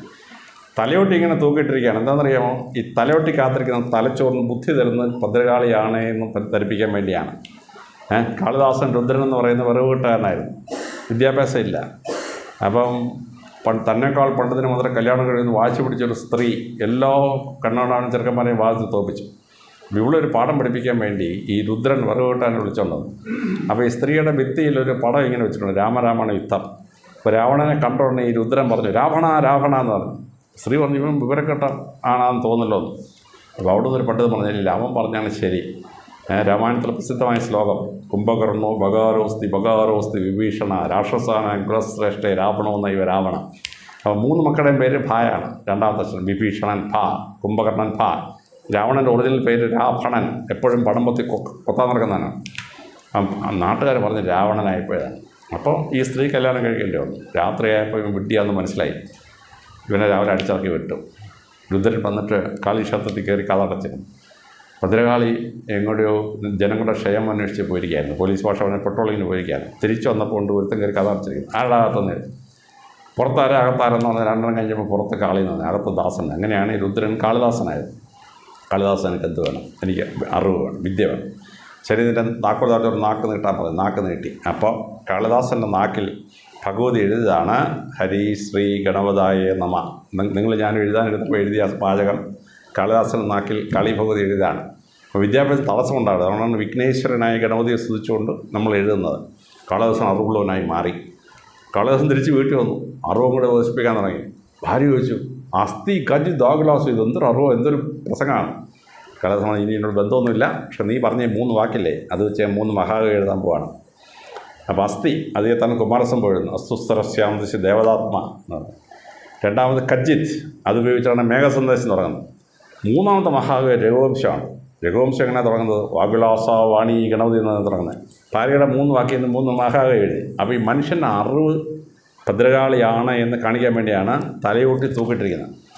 എന്തിനാണ് ഈ വിരൽ മുറിച്ച് ഇങ്ങനെ ഇട്ടിരിക്കുന്നത്? മനുഷ്യന് എഴുതാനുള്ള കഴിവ് കാളി ഭഗവതി ദാനമാണ്. വിദ്യയുടെ ദേവത സരസ്വതിയാണ്. പക്ഷേ പരീക്ഷ എഴുതാൻ ഒന്നും രാവിലെ നമ്മൾ സരസ്വതിയുടെ അടുത്തല്ല പോകുന്നത്, നമ്മൾ നേരെ കാളി ക്ഷേത്രത്തിൽ പോകും. പഠിക്കാനിരിക്കുമ്പം നമോ സരസ്വതിയെ നമോസ്തുതെന്ന് പ്രാർത്ഥിക്കും. പരീക്ഷ എഴുതുന്നതിനൊന്നും സരസ്വതി അടുത്തല്ല നമ്മൾ പോകുന്നത്, കാളി ഭഗവതി. എഴുതാനുള്ള കഴിവ് കാളി ഭഗവതി തരുന്ന ദാനമാണ്. അതുകൊണ്ടാണ് വിരൽ മുറിച്ച് അരിഞ്ഞാണ്ടിട്ട് നിൽക്കുന്നത്. അപ്പോൾ ഭദ്രകാളിയുടെ രൂപം കാണുമ്പോൾ കുഞ്ഞ് അയ്യോ എന്ന് വിളിക്കുമ്പോൾ ഈ അമ്മയ്ക്ക് എന്താണ് ഈ ഭദ്രകാളി ഇങ്ങനെ വെച്ചിരിക്കുന്നത് കുഞ്ഞിന് പറഞ്ഞു കൊടുക്കാൻ പറ്റിയുണ്ടല്ലോ. കുട്ടി മരണം വരെ ഉഗ്ര വിശ്വാസിയായിരിക്കും. പക്ഷേ ഇത് അമ്മയ്ക്ക് പറഞ്ഞു കൊടുക്കാൻ പറ്റിയില്ലെങ്കിൽ ഈ കാണുന്ന വിഗ്രഹമാണ് ഭഗവതി എന്ന കുഞ്ഞ് തെറ്റിദ്ധരിച്ച് പോയെങ്കിൽ പോക്ക് കേസാണ്. ആ കുട്ടി മിക്കവാറും നിരീശ്വരവാദിയായിട്ട് മാറി കുറച്ച് കഴിഞ്ഞ് ഹിന്ദുമതം വെറും പുറത്തെ മതം വിശ്വസിക്കും. മനസ്സിലാകുന്നുണ്ടോ? നമ്മളൊരു ക്ഷേത്രത്തിൽ ചെല്ലും, നാഗവിഗ്രഹം ഇങ്ങനെ ഇരിക്കുക, പാമ്പ് വയ്ക്കുകയാണ്. അയ്യോ അമ്മ പാമ്പ്, അമ്മ എന്തിനാണ് ഈ പാമ്പിനെ തൊഴുന്ന കുട്ടി ചോദിക്കും. അപ്പോൾ എടോ ഇത് നാഗമാടാ എന്ന് പറഞ്ഞാൽ കുട്ടിക്കൊല്ലം മനസ്സിലാവുമോ? ഒന്നും മനസ്സിലാകത്തില്ല. അമ്മ വിവരം കെട്ട സ്ത്രീയാണ്, പാമ്പിനെ തൊഴുന്നതല്ലേ വിശ്വസിക്കത്തുള്ളൂ. അപ്പോൾ എന്താണ് ഈ നാഗം? നാഗം എന്ന് പറഞ്ഞാൽ പാമ്പല്ല. നാഗം എന്ന് പറഞ്ഞാൽ ജീവൻ്റെ രഹസ്യമാണ്. മനുഷ്യൻ്റെ ജീവൻ രഹസ്യമാണ് ഈ നാഗം എന്ന് പറയുന്നത്. മനസ്സിലാവുന്നുണ്ടോ? അപ്പം പുരുഷനും സ്ത്രീ ലൈംഗിക ചെയ്യുമ്പോൾ അവസാനം ഒരു സ്പേം പുറത്തു വന്നിട്ട് ഭാര്യയുടെ വയറ്റിലിരിക്കുന്ന അണ്ടത്തിൽ ലയിക്കുമ്പോഴാണ് നിങ്ങൾ ഞാൻ ഉണ്ടാകുന്നത്. ഈ സ്പേം പാമ്പിൻ്റെ രൂപത്തിലാണ്. പാമ്പ് എഴയുന്ന പോലെയാണ് ഈ സ്പേം എഴഞ്ഞ് ഗർഭപാത്രത്തിൽ കയറുന്നത്. മനസ്സിലാവുന്നുണ്ടോ? പിന്നെ നമ്മൾ ഗർഭത്തിലുണ്ടായിക്കഴിഞ്ഞാൽ 90 ദിവസം നമ്മളെങ്ങനെയാണ് കിടക്കുന്നത്? പാമ്പിൻ്റെ കൂട്ടാണ് കിടക്കുന്നത്, പാമ്പ് പോലെ കിടക്കുന്നത്. 90 ദിവസം കഴിയുമ്പോഴാണ് ഈ കൈയും കാലം ഉണ്ടായി മനുഷ്യരൂപത്തിലോട്ട് മനുഷ്യൻ മാറുന്നത്. ഇനി മനുഷ്യൻ്റെ ജീവൻ രഹസ്യം എന്താണ്? 1953 DNA മോളിക്കുൾ രഹസ്യം വാട്സൺ ആൻഡ് ക്രിക്ക് എന്ന ശാസ്ത്രജ്ഞന്മാർ കണ്ടെത്തി. മനുഷ്യൻ്റെയും മൃഗങ്ങളുടെയും ജീവൻ രഹസ്യം DNA മോളിക്കുളാണ്. അഡിനൈൻ, ഗുവാനൈൻ, തൈമൻ, സൈറ്റോസിൻ 3 ചേർന്നിട്ട് ഇണ ചേരുന്ന പാമ്പ് ഡബിൾ ഹെലിക്സിലാണ് DNA മോളിക്കുൾ ഉണ്ടാക്കപ്പെട്ടിരിക്കുന്നത്. മനസ്സിലാകുന്നുണ്ട്? മനുഷ്യൻ്റെ ജീവൻ രഹസ്യം പാമ്പിൻ്റെ രൂപത്തിലിരിക്കുകയാണ്, ലൈക്ക് എ സർപ്പൻറ്റ്. മനസ്സിലാകുന്നുണ്ടോ? പിന്നെ മെഡിക്കൽ സയൻസ് എടുത്തു. മെഡിക്കൽ സയൻസിൻ്റെ സിമ്പിൾ എന്തുവാണ്? പാമ്പ്. തിരുവനന്തപുരം മെഡിക്കൽ കോളേജ് നമ്മൾ കയറി ചെന്നാൽ കമാനത്തിൻ്റെ മുകളിൽ ഒരു വടിയുടെ മുകളിൽ ഒരു മൂർഖൻ പാമ്പ് ഇങ്ങനെ നിൽക്കുകയാണ്. മനുഷ്യൻ രോഗം വരുമ്പോൾ അവൻ്റെ ജീവൻ്റെ സോഴ്സ് വെച്ചിട്ടാണ് ട്രീറ്റ്മെൻറ്റ്. അതുകൊണ്ടാണ് വൈദ്യശാസ്ത്രത്തിന് സിമ്പിള് പാമ്പാണ്. ഞങ്ങളുടെ ബിഷപ്പ്മാർ വരുമ്പോൾ ഒരു അംശോടിയുണ്ട്, എന്തോ അതിൻ്റെ മേളിരിക്കുന്ന ഒരു പാമ്പ്, മൂർഖൻ പാമ്പാണ്. ഈജിപ്തിലെ ഫറോ രാജാവുണ്ട്, അവൻ്റെ കിരീടത്തിരിക്കുന്ന എന്താണ്? മൂർഖൻ പാമ്പാണ്. മനസ്സിലാകുന്നുണ്ടോ? അധികാരത്തിൻ്റെയും ജീവൻ്റെയും സോഴ്സാണ്. അമേരിക്ക റെഡ് ഇന്ത്യ കാർഡ് ഏറ്റവും നമ്മുടെ ദൈവം കൊട്സാൽ കോട്ടൽ. കൊട്സാൽ കോട്ടൽ എന്താണ്? മൂർഖൻ പാമ്പാണ്. കൊട്സാൽ കോട്ടൽ മൂർഖൻ പാമ്പാണ്. മനസ്സിലാകുന്നുണ്ടോ? അപ്പോൾ ജീവൻ്റെ സാരം അതാണ് ഈ പാമ്പ് കാണിക്കുന്നത്. അപ്പോൾ നമ്മുടെ ശരീരം, നമ്മുടെ നെർവസ് സിസ്റ്റം ഷേപ്പ് എന്താണ്? പാമ്പിൻ്റെ ഷേപ്പാണ്. തലയൂട്ടിക്കകത്തിരിക്കുന്ന തലച്ചോറ് തലയാണ്. പിന്നീട് ബോഡിയാണ് നമ്മൾ നട്ടലിനകത്തോടെ പോകുന്ന സുഷുമ്ന. യോഗാസനം പഠിക്കുമ്പോൾ ആ യോഗത്തിൻ്റെ ബേസിസ് ഈ 8 ഷേപ്പിലുള്ള യോഗത്തിൻ്റെ കഴിവ് വരുന്നത് ഈ പാമ്പിൻ്റെ ഷേപ്പിലാണ്.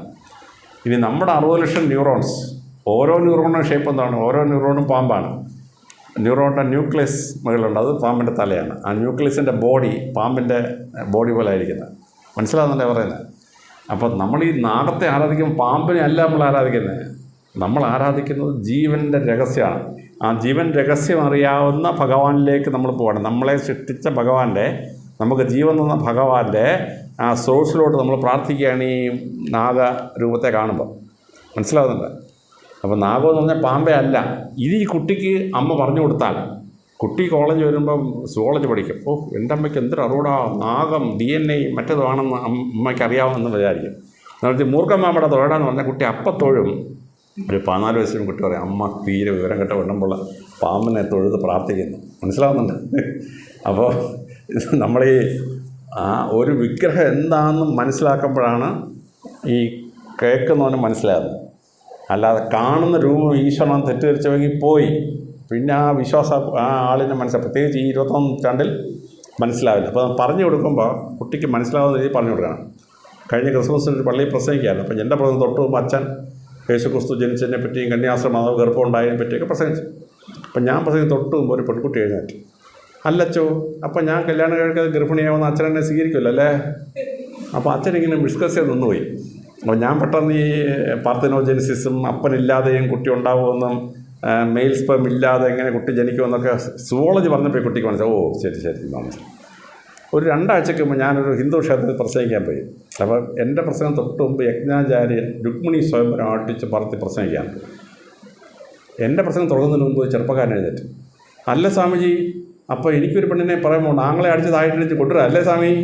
കാര്യം അവന് മനസ്സിലായത് ഈ കാമുക അടിച്ചെടുക്കാനായിട്ട് ഈ രുക്മിണി സ്വയംവരം ചെയ്ത പോലെ അവളുടെ ആങ്ങളെ അടിച്ച് താഴെ പെണ്ണിനെ ഇനി കൊണ്ടുവന്നാലോ എന്നാണ് അവൻ്റെ തലയിൽ ഉദിച്ച ആശയമാണ്. മനസ്സിലാവുന്നുണ്ട്. അപ്പോൾ നമ്മൾ ഈ പറഞ്ഞു കൊടുക്കുമ്പം 20ാം നൂറ്റാണ്ടിൽ ഒരാളിന് റാഷണലിസം എന്താണെന്ന് മനസ്സിലാക്കി അവൻ്റെ തലച്ചോറി മനസ്സിലാകുന്ന രീതിയിൽ പറയണം. അല്ലാതെ കഴിഞ്ഞ നൂറ്റാണ്ടിൽ പറഞ്ഞ പോലെ നമ്മുടെ സാരാംശം പറഞ്ഞു കൊടുക്കാൻ പോയാലും ഒരു രക്ഷയില്ല. അപ്പോൾ ഓരോ ക്ഷേത്രത്തിലെ വിഗ്രഹത്തിനും അതിൻ്റേതായ പ്രത്യേകതയുണ്ട്. പട്ടത്തിനടുത്ത് ഒരു ക്ഷേത്രമാണ് ഗൗരീശ പട്ടം. അപ്പോൾ അവിടെ ശിവഗൗരി പട്ടം എന്നല്ല വിളിക്കുന്നത്, ഗൗരീശ പട്ടം. ആദ്യം ഗൗരിയാണ്, പിന്നാണ് ശിവൻ വരുന്നത്. അപ്പോൾ പലരും ചോദിക്കട്ടെ ഈ ഭാര്യയ്ക്ക് 1ാം സ്ഥാനം കൊടുത്ത് എന്തിനാണ് എന്ന് ചോദിക്കും. അപ്പോൾ നമ്മളെല്ലാം കല്യാണം കഴിച്ചത് നമ്മുടെ ഭാര്യ മിസ്സസ് അലക്സാണ്ടർ ജേക്കബായിട്ട് മാറി. ഭാരതാറ്റേക്കിൻ്റെ ഭാര്യ പേരെന്തോ അറിഞ്ഞൂടാ, മനസ്സിലാകുന്നില്ല. പരമശിവൻ ചെയ്തില്ല. പരമശിവൻ സ്വയം വിളിച്ചു പാർവതി വല്ലഭൻ, ഗൗരി വല്ലഭൻ എന്ന് വിളിച്ചു. ഭാര്യയ്ക്ക് 1ാം സ്ഥാനം കൊടുത്ത് പരമശിവൻ. അവിടെയാണ് ഈ ഗൗരി വല്ലഭൻ എന്ന് വന്നിരിക്കുന്നത്. അപ്പോൾ ഒറ്റ കല്ലിലാണ് കൊത്തിയിരിക്കുന്നത്. മെയിൻ ഗേറ്റിൽ കൂടെ നോക്കിയാൽ പരമശിവനെ മാത്രം കാണാം, അപ്പുറത്തെ വാതിലൂടെ നോക്കിയാൽ പാർവതിയെ മാത്രമേ കാണത്തുള്ളൂ. അപ്പോൾ പാർവതി എങ്ങനെയാണ് ഗൗരി ആയെന്നുള്ളത് പറഞ്ഞു കൊടുക്കാൻ പറ്റിയിരിക്കണം ആ ക്ഷേത്രത്തിൽ പോകുമ്പോൾ. അപ്പോൾ പാർവതി വെച്ചിട്ട് കറുത്ത നിറമായിരുന്നു. പാർവതി ഒന്ന് പരമശിവനോട് പറഞ്ഞു, ഭഗവാനെ എന്നെ ഒന്ന് വെളുപ്പിച്ചാരാൻ മതി. പരമശിവൻ ആലോചിച്ചു, ഭാര്യ എങ്ങനെ ഭയങ്കര സുന്ദരിയായ ഭർത്താവിൻ്റെ കഷ്ടകാലമാണ്, അപ്പോൾ അതത്ര വേണ്ട, എന്നാൽ ഒരു പകുതിയാക്കി എന്തെങ്കിലും ചെയ്തു കൊടുക്കണ്ടേ. ഭഗവാൻ എന്ത് ചെയ്തു, ഈ പാർവതിയെ ഗൗരിയാക്കി മാറ്റി. ഗൗരി എന്ന് പറഞ്ഞാൽ ചെമ്പിൻ്റെ നിറം, കോപ്പർ കളറാക്കി മാറ്റി. അപ്പോൾ ബ്യൂട്ടീഷ്യൻ പരിപാടി ചെയ്തു പരമശിവൻ. ഭാര്യ കെട്ടി ബ്യൂട്ടീഷ്യൻ പരിപാടി ചെയ്തു. ഭാര്യ പറഞ്ഞ് ചെയ്തു കൊടുത്തു. എന്നാൽ ഫുള്ള് വെളുപ്പിച്ചോ? ഇല്ല. മനസ്സിലാകുന്നുണ്ട്. എന്നിട്ട് ഒരേ ആ ഫസ്റ്റ് പ്രാധാന്യം കൊടുത്തിട്ട് ഭാര്യയെ പ്രതിഷ്ഠിക്കുകയാണ്. അപ്പോൾ ഗൗരീശപട്ടം ക്ഷേത്രത്തിൽ പോകുന്ന ഒരു ആൺകുട്ടിക്ക് അവൻ കല്യാണം കഴിക്കുമ്പോൾ ഭാര്യയ്ക്ക് എന്ത് സാധനം കൊടുക്കണമെന്ന് ആ ക്ഷേത്രത്തിൽ പോകുന്ന ആൺകുട്ടിക്ക് മനസ്സിലാവുന്നുണ്ട്. ഇല്ലെങ്കിൽ ഈ മെയിൽ ഷോവിനിസ്റ്റാണ്, ഏട്ടാ ഈ പരമശിവൻ എന്ത് പണിയായി കാണിച്ചിരിക്കുന്നത്, ഗൗരി ശിവൻ എന്നൊക്കെ വിളിക്കുന്നത് കഷ്ടമാണെന്ന് പറയും പിടിയിട്ട്.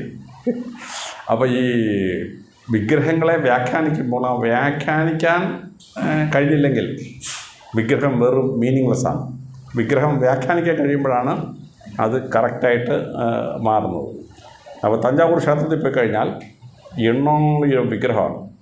8,000. ആ ഭിത്തി മുഴുവൻ ഇങ്ങനെ വിഗ്രഹമാണ്. അപ്പോൾ ഞാനവിടെ ചെന്നിട്ട് ഞാൻ 3 ദിവസം അവധി എടുത്തുകൊണ്ട് പോയതാണ്. അപ്പോൾ ഞാനവിടെ ചെന്നപ്പോൾ SIയോട് ഒരു ബൈനോക്കുലർ ടെലസ്കോപ്പ് കൊണ്ടുവരാൻ പറഞ്ഞു. ഞാൻ ടെലസ്കോപ്പ് കൊണ്ടുവന്ന് ഇങ്ങനെ ഓരോ കഥകളിങ്ങനെ കാണുന്നത്. രാമായണം മുഴുവൻ കുത്തിവെച്ചിരിക്കുക അതിനകത്ത്. രാമായണവും മഹാഭാരതത്തിലെ കുറേ അംഗങ്ങൾ ഒരു സാധനങ്ങളും ഉണ്ട്. ഒരു 3 മണിക്കൂർ കഴിഞ്ഞപ്പോഴത്തേന് ഞാനൊരു കഷ്ടിച്ചൊരു 50 രൂപങ്ങൾ മാത്രമേ എനിക്ക് മനസ്സിലായുള്ളൂ. അപ്പോൾ ഞാൻ പെട്ടെന്ന് DGP വിളിച്ചു. ഞാൻ പറഞ്ഞു, സാറേ ഞാൻ 3 ദിവസം അവധി എടുത്താൽ പറഞ്ഞാൽ എനിക്കൊരു 3 ദിവസം കൊണ്ട് വേണം. എന്തോടോട്? ഞാൻ പറഞ്ഞു, സാറേ ഞാൻ തഞ്ചാവൂർ ക്ഷേത്രം കണ്ടിങ്ങനെ ടെലസ്കോപ്പ് വെച്ച് കണ്ടിട്ട് 11,000 വിഗ്രഹമുണ്ട് സാറേ. ഞാനിപ്പോൾ ഉച്ചവരെയായിട്ട് ഒരു 3 മണിക്കൂറായിട്ട് 50 എണ്ണേ മനസ്സിലാക്കിയുള്ളൂ. ഹിന്ദുവോടെ അവിടെ കാണാനുള്ള ഞാൻ അവിടുത്തെ കാരണം ഈ DGP തഞ്ചാവൂർകാരനാണ്. പുള്ളിക്കിത് പിടികിട്ടുന്നില്ല. ശരി നീ 3 ദിവസം അവധി എടുത്തോളാം പറഞ്ഞു. ഞാനൊരു 3 ദിവസം രാവിലെ പോയിട്ട് വരെ തഞ്ചാവൂർ ക്ഷേത്രത്തിൻ്റെ ഓരോ സൈഡിൽ കസേരയിട്ടിരുന്നിട്ട് ഒരു നോട്ട്ബുക്കും പേനയുണ്ട്, ഇങ്ങനെ ഓരോ രൂപം നോക്കിയിട്ട് ഇങ്ങനെ കഥ കുറിച്ചുകൊണ്ടിരിക്കുകയാണ്. എന്തോ ഒരു അത്ഭുതമാണ്. ഒരു രാമായണം മുഴുവൻ ഞാൻ 2-3 തവണ വായിച്ചിട്ടുണ്ട്. രാമായണം ഓരോ ശില്പിയെ കൊണ്ട് ഓരോ രൂപവും ഓരോ കഥയും കൊത്തി വെച്ചിരിക്കുകയാണ്. രാമേശ്വര ക്ഷേത്രം ചുറ്റും മനസ്സിലാവുന്നുണ്ടോ? 1000 ശിവലിംഗം രാമേശ്വര ക്ഷേത്രം ചുറ്റും 1000, തഞ്ചാവൂർ ക്ഷേത്രം 1000 ശിവലിംഗം. മനസ്സിലാവുന്നുണ്ടോ? ഗ്രൻ പരിപാടിയാണ്.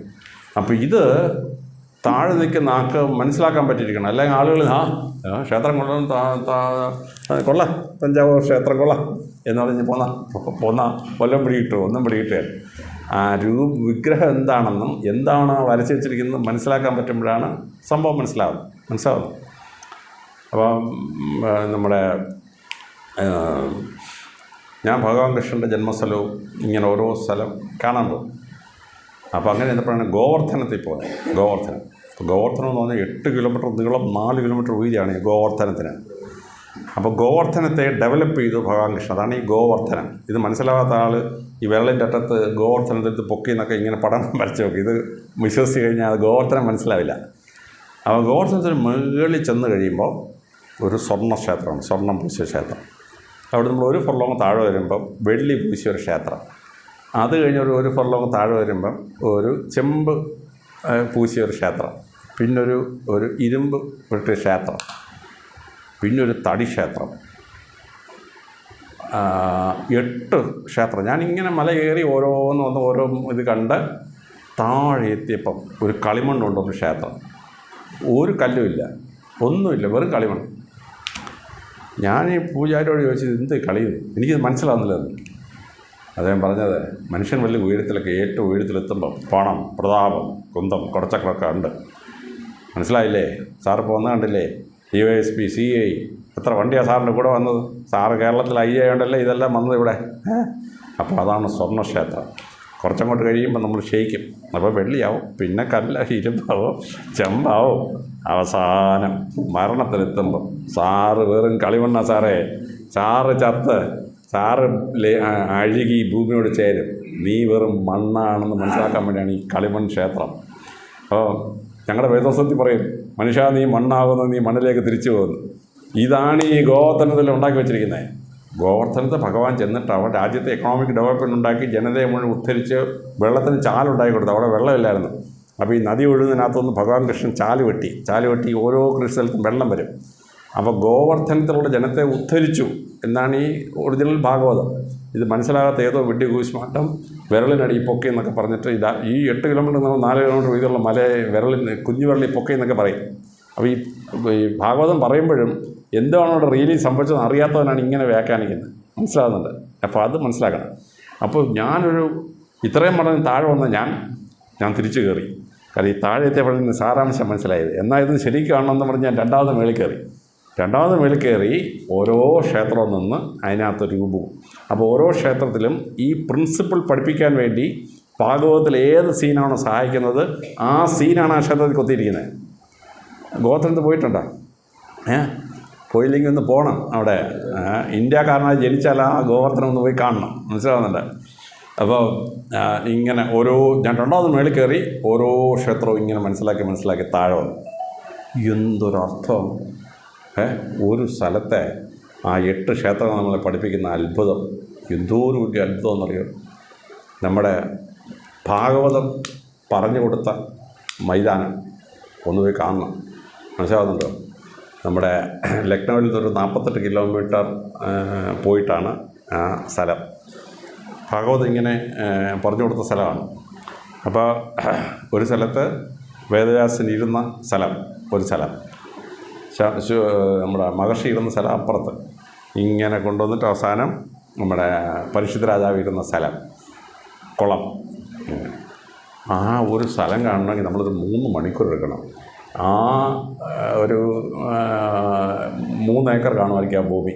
ആ 3 ഏക്കറിൻ്റെ ഓരോ ഭാഗത്തും ഭഗവാൻ ഇരുന്ന സ്ഥലം, അല്ലെങ്കിൽ വേദവ്യാസൻ ഇരുന്ന സ്ഥലം, പരിശുദ്ധ രാജാവ് ഇരുന്ന സ്ഥലം, ഓരോ സ്ഥലം പറഞ്ഞു കൊടുത്തപ്പോൾ എന്താണ് അവിടെ വെച്ചിരിക്കുന്നത്, ആ ഓരോ ക്ഷേത്രത്തിലെ വിഗ്രഹം എടുത്ത് നോക്കണം. നമ്മൾ അമ്പലം നോക്കും, ഇതാണോ ഭാഗവതം ഉദിച്ച സ്ഥലമൊന്നും. അപ്പോഴതിൻ്റെ സാരാംശം നമ്മൾ പുസ്തകം വായിച്ചാൽ മനസ്സിലാകത്തില്ല. ഇത് അവിടെ പോയി നോക്കിയെങ്കിലേ പിടികിട്ടോ. മനസ്സിലാകുന്നില്ല? അപ്പം ഓരോ വിഗ്രഹത്തിൻ്റെയും അർത്ഥം പറഞ്ഞ് മനസ്സിൽ കൊടുക്കാൻ നമുക്ക് കഴിയുമ്പോഴാണ് ആ വിശ്വാസം എന്താണെന്ന് മനസ്സിലാകുന്നത്. പുസ്തകം വായിച്ചാൽ മനസ്സിലാകത്തില്ല അത്. ഇപ്പോൾ പിന്നെ വളരെ എളുപ്പമാണ്. ഏത് സ്ഥലം എടുത്തോണ്ട് നെറ്റിൽ അടിച്ചു കൊടുത്താൽ അതിൻ്റെ കംപ്ലീറ്റ് ഇത് കിട്ടും. ഇപ്പോൾ ഇന്ത്യൻ എക്സ്പ്രസ് ഒരു പുസ്തകം പബ്ലിഷ് ചെയ്തു, great temples of Kerala. Kanyakumari തൊട്ട് മറ്റേ ഗോകർണം വരെ കേരളത്തിലെ ഏറ്റവും പ്രസിദ്ധമായ 108 ക്ഷേത്രം. അതിൻ്റെ ചരിത്രം എന്താണ്, ആര് ക്ഷേത്രം പണിഞ്ഞു, ആരെ പുതുക്കി പണിഞ്ഞു, ഓരോ രൂപവും എന്താണ്, ഓരോ ഗർഭഗൃഹത്തിൽ എന്താണ് ചെയ്തിരിക്കുന്നത്. 800 പേജുള്ള പുസ്തകമാണ്. ഞാനെൻ്റെ ഒരു കോപ്പി വാങ്ങിച്ച്. അപ്പോൾ ഞാൻ ഏതെങ്കിലും ക്ഷേത്രത്തിൽ ഇപ്പം ഇതിനകത്ത് പറഞ്ഞ ക്ഷേത്രമാണ് ഞാൻ പറിച്ച് നോക്കി എന്താണ് എൻ്റെ അർത്ഥം മനസ്സിലാക്കിയിട്ട് ക്ഷേത്രത്തിൽ പ്രസംഗിക്കാൻ പോകുള്ളൂ. അപ്പം അതുപോലെ നമ്മൾ ആ ഓരോ ക്ഷേത്രത്തെയും ഓരോ രൂപത്തെ മനസ്സിലാക്കണം. അപ്പം പിന്നെ അത് വിഗ്രഹാരാധനയല്ല. ഇത് മനസ്സിലാക്കാതെ ചുമ്മാ കളിമണ്ണ് പ്രതിമ അതിനകത്താണ് ദൈവം ഇരിക്കുന്നത് ചിന്തിച്ചാലേ അത് ഫൂളിഷ്നെസ്സാണ്. അതാണ് ശങ്കരാചാര്യരുടെ അവസാനം ശിവക്ഷേത്രത്തിൽ പോയിട്ട് അതിന് വലം വെച്ചു. എന്നിട്ട് ശങ്കരാചാര്യർ 9 ക്ഷമ ചോദിക്കുകയാണ്. പ്രപഞ്ചം മുഴുവൻ തന്നിരിക്കുന്ന ഈശ്വര, നീ ശിവലിംഗത്തിലിരിക്കുകയെന്ന് വിചാരിച്ച് ഇതിന് ഞാൻ പ്രദക്ഷിണം ചെയ്തു, എന്നോട് നീ ക്ഷമിക്കണം. പ്രപഞ്ചം മുഴുവൻ ഇരിക്കുന്ന പരമശിവ, നീ ക്ഷേത്രത്തിലിരിക്കുകയെന്ന് പറഞ്ഞ് ഇതിന് 3 വലം വെച്ച് എന്നോട് നീ ക്ഷമിക്കണം. ശങ്കരാചാര്യരുടെ 9 ക്ഷമയോഗ്യങ്ങളുണ്ട്. അതാണ് യഥാർത്ഥത്തിൽ ഹിന്ദുമതം എന്താണല്ലേ, എന്താണ് നമ്മുടെ വിശ്വാസം നമ്മളെ മനസ്സിലാക്കുന്നത്. ഇത് മനസ്സിലായില്ലെങ്കിൽ, ശങ്കരാചാര്യർക്ക് 9 ചോദ്യം മനസ്സിലായില്ലെങ്കിൽ അവൻ വിചാരിക്കും ഈ ശിവലിംഗത്തിനകത്താണ് ഈശ്വരൻ ഇരിക്കുന്നത്. ശിവലിംഗം പരമശിവൻ്റെ പെനിസല്ല. ശിവലിംഗം എന്താണെന്ന് മനസ്സിലാക്കണമെങ്കിൽ ഒരു 50 പേജ് നിറച്ചുള്ള മെറ്റീരിയലുണ്ട് വായിക്കാൻ. അത് മനസ്സിലാക്കിയിട്ട് വേണം അത് മനസ്സിലാകുന്നുണ്ട്. അതാണ് എൻ്റെ സാരാംശം. നീണ്ടുപോയി ഉത്തരം എങ്കിലും ക്ഷമിക്കണം. ഇന്ത്യക്കാർ ബർമ്മ പിടിച്ചിറക്കിയിട്ടുണ്ട്, തായ്ലൻഡ് പിടിച്ചിറക്കിയിട്ടുണ്ട്, വിയറ്റ്നാം പിടിച്ചിറക്കിയിട്ടുണ്ട്, ഇന്തോനേഷ്യ മുഴുവൻ പിടിച്ചിറക്കിയിട്ടുണ്ട്, ഫിലിപ്പൈൻസ് പിടിച്ചിട്ടുണ്ട്, അഫ്ഗാനിസ്ഥാൻ മുഴുവൻ പിടിച്ചിട്ടുണ്ട്, നമ്മൾ ടിബറ്റ് മുഴുവൻ പിടിച്ചിറക്കിയിട്ടുണ്ട്. എത്ര 40-40 രാജ്യം പിടിച്ചിറക്കിയ ജനതയാണ് ഇന്ത്യയിലെ ഹിന്ദുക്കൾ. അവരോട് പറയുന്നത് നീ വിദേശത്ത് ഒരു രാജ്യവും പിടിച്ചിട്ടില്ല, നീ എല്ലാം വെറും സാധുക്കളാന്ന് പറഞ്ഞുണ്ടാക്കിയ ഒരു കഥയുണ്ട്. മനസ്സിലാകുന്നില്ല. അപ്പോൾ ഇതിൻ്റെ ഭാഗമായി രാമായണം അറബി ദേശത്തോട്ട് പോയി. അറബി രാമായണം ചെന്നപ്പോൾ എന്ത് പറ്റിയെന്നറിയാമോ? അവിടെ അനിയൻ ചേട്ടനെ പരാജയപ്പെടുത്തി ചേട്ടൻ്റെ ഭാര്യയെ കല്യാണം കഴിക്കുന്ന അറബികൾ സഹിക്കാൻ ഒക്കെയില്ല. അറബി രാമായണത്തിൽ എന്ത് ചെയ്തു? സുഗ്രീവനെ ചേട്ടനാക്കി, ബാലിയെ അനിയനാക്കി. അപ്പോൾ പിന്നെ കുഴപ്പമില്ലല്ലോ, ചേട്ടൻ അനിയനെ കൊന്നിട്ട് അനിയൻ്റെ ഭാര്യ എടുക്കാമല്ലോ, കുഴപ്പമൊന്നുമില്ല. രാമായണം സൗത്ത് ഏഷ്യയിൽ പോയി, തായ്ലൻഡിൽ ചെന്നു. അപ്പോൾ രാമായണം അവർ രാമാക്കിയോൺ എന്ന് പറഞ്ഞ ഇതിഹാസമാക്കി, തായ്ലൻഡിൻ്റെ പ്രസിദ്ധമായ ഇതിഹാസം. അവിടെ ചെന്ന പറ്റി ഇവിടെ ഭാര്യയെ അടിച്ചുകൊണ്ട് പോയവൻ വലിയ രാജാവെന്ന് പറയാനൊക്കത്തില്ലല്ലോ. അപ്പോൾ ശ്രീരാമൻ്റെ പടം ഇതാണ് ലോകത്തിലെ ഏറ്റവും വലിയ ക്ഷേത്രം അങ്കോർ വാറ്റ്. 10 ചതുരശ്ര കിലോമീറ്ററിലാണ് ഒരു ക്ഷേത്രം നിൽക്കുന്നത്. 5500 ഏക്കറുള്ള ക്ഷേത്രം. ലോകത്തിൽ ഒരു മതത്തിനും അത്രയും വലിയൊരു ക്ഷേത്രമില്ല. ഇന്തോനേഷ്യയിൽ ചെന്നു, ലോകത്തിലെ ഏറ്റവും നീളം കൂടിയ ക്ഷേത്രം ബൊറോബുദൂർ ക്ഷേത്രം. 1.5 കിലോമീറ്ററാണ്. മെയിൻ ഗേറ്റിൽ കൂടെ കയറിയ 1.5 കിലോമീറ്റർ പോയെങ്കിലും ക്ഷേത്രത്തിന് അങ്ങേറ്റത്തുള്ളൂ. ലോകത്തിൽ ഒരു മതത്തിനും 1.5 കിലോമീറ്റർ നേരത്തിലുള്ള ആരാധനയില്ല, ഒരു മതത്തിനും ഇല്ല, ഹിന്ദു മതത്തിന് മാത്രമേ ഉള്ളൂ. അപ്പം അവിടെ ചെന്നപ്പം ഈ ഭാര്യയെ തട്ടിക്കൊണ്ടുവന്ന് പറയുന്നത് ഈ തായ്ലൻഡുകാർക്കും വിയറ്റ്നാംകാർക്കും സഹിക്കാൻ പറ്റത്തില്ല. അവരെന്തെന്നറിയാമോ? രാമാക്കിയോണിനകത്ത് സീത രാമൻ്റെ സഹോദരിയാക്കി. അപ്പം ചേട്ടനും അനിയത്തിയും കൂടെ കാട്ടിപ്പോയ വഴിക്ക് അനിയത്തിയെ തട്ടിക്കൊണ്ടുപോയി. അപ്പോൾ പിന്നെ കുഴപ്പമില്ലല്ലോ, രാമാക്കിയോൺ. അപ്പോൾ രാജരാജ ചോളൻ സിലോൺ പിടിച്ചിറക്കാൻ പോവാണ്. അപ്പോൾ കണ്ടിന്യൂസ് ഡ്രൈവ് ചെയ്യാനുള്ള ബോട്ടില്ല ഈ രാജരാജ ചോളന്. അയാൾ എന്തെന്നറിയാമോ? ഈ രാമേശ്വരത്തിന് അടുത്തുള്ള കുറേ മല പൊട്ടിച്ച് പാറയും കുറേ സാധനമെല്ലാം അവിടെ കൊണ്ടുപോയി ഈ 42 കിലോമീറ്റർ സ്ഥലത്ത് ഒരു 150 ഐലൻഡ്സ് ഉണ്ട്. ഈ ഐലൻഡ്സിലൊക്കെ ഈ ബോട്ട് വന്ന് ഇറങ്ങാനും ആളുകൾക്ക് പട്ടാളത്തിൽ നിന്ന് വിശ്രമിക്കാനുള്ള സൗകര്യം ഉണ്ടാക്കി ഈ മനുഷ്യൻ രാജരാജ ചോളൻ. അപ്പം എന്നിട്ട് ഈ ബോട്ട് പോവുക, 5 കിലോമീറ്റർ കഴിഞ്ഞ് ആവശ്യമുണ്ടെങ്കിൽ ഒന്ന് ഇറങ്ങുക, പിന്നെയും ഒരു 10 കിലോമീറ്റർ കഴിഞ്ഞ് ഇറങ്ങുക. അപ്പോൾ രാജരാജ ചോളൻ സിലോൺ ആക്രമിക്കാൻ വേണ്ടി ശക്തിപ്പെടുത്തിയ സാധനമാണ് ഈ കാണുന്ന രാമസേതു. മനസ്സിലാവുന്നുണ്ടോ? അപ്പോൾ ഇതിനെ യഹൂദന്മാരും മുസ്ലിങ്ങളും ക്രിസ്ത്യാനികളും ഞങ്ങൾ വിളിക്കുന്ന പേരെന്താണെന്ന് അറിയുമ്പോൾ ആഡംസ് ബ്രിഡ്ജ്. ആദവും അവയും അവിടുന്ന് പുറപ്പെട്ട ശേഷം അവരിവിടെ വന്നിട്ട് ഇത് കടക്കാൻ വേണ്ടി ഇത് ഉപയോഗിച്ചു എന്നാണ്. മനസ്സിലാവുന്നുണ്ടോ? ഇത് പറഞ്ഞുകൊണ്ടൊക്കെ ആരാന്നറിയാമോ? അറബികൾ കച്ചവടത്തിനായിട്ട് ഇവിടെ വന്നു. ഈ അറബിക്കടൽ മുഴുവൻ അവരുടെ കടലാക്കി മാറ്റി. എന്നിട്ട് അവർക്ക് സിലോൺ അറബികൾക്ക് സ്വാധീനമായി. പിന്നെ അവർ സൗത്ത് ഈസ്റ്റ് ഏഷ്യയിലോട്ട് പോവുകയാണ്. 1450 ആയപ്പോഴത്തേന് അവർ മലേഷ്യ മുസ്ലിം രാജ്യമായി. 1460 ആയപ്പോഴത്തേനും ഇന്തോനേഷ്യ മുഴുവൻ മുസ്ലിമായി. അപ്പോൾ അങ്ങോട്ട് പോകുമ്പം മുസ്ലിങ്ങൾക്ക് അറബി ദേശത്ത് നിന്ന് അവിടെ പോയി ഇസ്ലാം മതം പരത്താനുള്ള അവകാശം എന്നാണ് ജനങ്ങൾ ചോദിക്കാൻ തുടങ്ങി. അവൻ പറഞ്ഞു, അയ്യോ പണ്ട് ഞങ്ങളുടെ അപ്പൻ ആദാം ഇവിടെ വന്നിട്ടുണ്ട്, ഈ ആദാംസ് ബ്രിഡ്ജ് വഴി കയറി സിലോണും ഒക്കെ പിടിച്ചെടുത്ത് ഇവിടെ താമസിച്ചിട്ടുണ്ടെന്ന് പറഞ്ഞു. അപ്പോൾ അറബികൾക്ക് മുസ്ലിങ്ങൾക്ക് ഇവിടെ ഒരു അവകാശം ഉണ്ടാക്കാൻ വേണ്ടി അവർ ആഡംസ് ബ്രിഡ്ജാക്കി മാറ്റി. അപ്പോൾ രാജരാജ ചോളൻ ഈ ഉണ്ടാക്കിയ സാധനത്തെ അയാൾ ശ്രീരാമൻ്റെ തലയിൽ കൊണ്ടുവച്ച് കമ്പരാമായണത്തിൽ, വേറൊരു രാമായണത്തിലും ഈ രാമസേതുവിനെ പറ്റി പറയുന്നില്ല, കമ്പരാമായണത്തിൽ പറഞ്ഞു. മനസ്സിലാകുന്നുണ്ട്? പുറത്തിറങ്ങി പറഞ്ഞ എന്നെ തല്ലിക്കൊല്ലുന്നതുകൊണ്ട് കൂടുതൽ ഞാൻ പറയത്തില്ല, ഇത്രയും മാത്രമാണ് എൻ്റെ വ്യാഖ്യാനം. അപ്പോൾ ഈ എഴുത്തച്ഛൻ രാമായണം വന്നപ്പോഴേക്കും എഴുത്തച്ഛൻ തെലുങ്കു രാമായണമാണ് തർജ്ജമ ചെയ്യുന്നത്. അപ്പോൾ തെലുങ്കു രാമായണത്തിൽ ഭക്തിപ്രസ്ഥാനത്തിൻ്റെ ഭാഗമായി സർവശക്തനായ ഈശ്വരൻ്റെ പര്യായപദമായി രാമനെ ഉപയോഗിച്ചിരുന്നു തെലുങ്കു രാമായണത്തിൽ. അതാണ് ആധ്യാത്മ രാമായണത്തിൽ എഴുത്തച്ഛൻ ഇങ്ങോട്ട് ട്രാൻസ്ലേറ്റ് ചെയ്യുന്നത്. വാത്മീക രാമായണം അല്ല എഴുത്തച്ഛൻ ട്രാൻസ്ലേറ്റ് ചെയ്ത്. അതുകൊണ്ടാണ് ആ തെലുങ്കു രാമായണത്തിന് അതേ ഫോമിൽ നമ്മുടെ രാമായണം ഇരിക്കുന്നത്. ഇതൊക്കെ വസ്തുത മനസ്സിലാക്കാൻ വേണ്ടി പറഞ്ഞാണ്. ശ്രീരാമൻ ഈശ്വരനെന്ന് വിശ്വസിക്കുന്നു, ഈശ്വരനാണെന്ന് വിശ്വസിച്ചോണം, നമുക്ക് തർക്കമില്ലാത്ത കാര്യം. ഋഷിസാഗർ എൻ്റെ അടുത്ത് ഇങ്ങനെ പുസ്തകം ഉണ്ടെന്ന് പറഞ്ഞു. അപ്പോൾ ഞാൻ പറഞ്ഞു ഋഷി എൻ്റെ ഓഫീസിലോട്ട് വരാൻ പറഞ്ഞു. അപ്പോൾ ഋഷി ഓഫീസിൽ വന്നു. അപ്പോൾ എൻ്റെ ഈ പുസ്തകത്തിൻ്റെ ഡ്രാഫ്റ്റ് തന്നു, ഈ ടൈപ്പ്ഡ് കോപ്പി. ഋഷിയെ കണ്ടപ്പോൾ ഋഷി വലിയ മഹാഋഷിയാണെന്ന് എനിക്ക് ഫീൽ ചെയ്തില്ല ആദ്യം. ജയിലിൽ വന്ന് ഇങ്ങനെ പഠനമൊക്കെ നടത്തിയ ഒരു മനുഷ്യനാണെന്ന് മനസ്സിലായത്. ഞാനിത് കൊണ്ടുവച്ചിട്ട് 4 ദിവസം വായിക്കാൻ തുടങ്ങി. അപ്പോൾ എനിക്ക് ഈ ഗായത്രി മന്ത്രത്തെപ്പറ്റി എഴുതിയ 9ഓളം പുസ്തകം എൻ്റെ ഷെൽഫിൽ ഇരിപ്പുണ്ട്. എനിക്ക് ഹിന്ദുമതത്തിൻ്റെ എല്ലാ വേദങ്ങളും ഉപനിഷത്തും ശാസ്ത്രങ്ങളും പുരാണങ്ങളും ഇതിഹാസങ്ങളും എല്ലാം കൂടി എൻ്റെ ഒരു മുറിയുടെ ഒരു വലിയ ഷെൽഫിൻ്റെ 2 വശത്തായിട്ടൊരു 10,000-3000 പുസ്തകം എനിക്കുണ്ട്. അപ്പോൾ ഞാൻ ഈ ഗായത്രി മന്ത്രത്തെ സംബന്ധിച്ച് പറയുന്ന എല്ലാ പുസ്തകവും ആദ്യം ഞാൻ എടുത്തിട്ട് ഋഷി സാഗറിൻ്റെ ഒരു പേജ് വായിക്കും, അത് സംബന്ധിച്ചുള്ള മറ്റേ വ്യാഖ്യാനം വായിക്കും.